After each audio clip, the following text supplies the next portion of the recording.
I don't think people realize the purpose of zoos. They often think that it's for entertainment, which it is definitely part of it, but that's not the main reason zoos exist. I think zoos exist for conservation mainly, and I don't think a lot of people get to realize that because they just are seeing the animals and they're not really realizing all the stuff that goes on behind the scenes.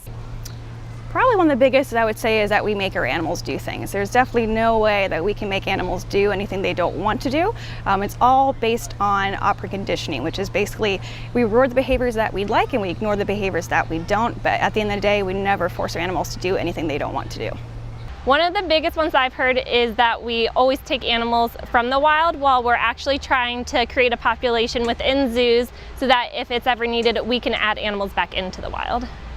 I think that people think that we scoop poop all day, which is a very small part of our job. A lot of times in the morning, or depending what run you are in, you do have to pick up animal dropping. That's part of your job. But I think the most surprising part for people is that the amount of training that we do for the animals and enrichment as well, and just how much time we spend during observations on animals sometimes. You can spend 50% of your day just watching animals some days.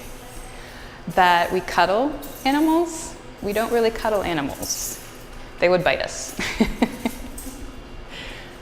That zookeepers are doing it for kind of selfish reasons.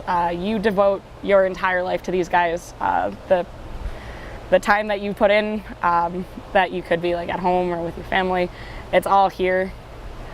So it's definitely a labor of love.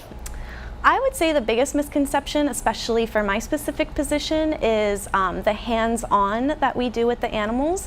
Although we do interact with them every single day, especially through training and enrichment, we never go in with our dangerous animals. We practice what we call protected contact with all those high-risk animals. That the animals are bored or lonely or unhappy. We try as animal care staff to make sure that our animals, that all their cares or all their needs are met, and then we try so hard to keep them entertained and happy, and so the animals are not bored or lonely. Most of them are very well off.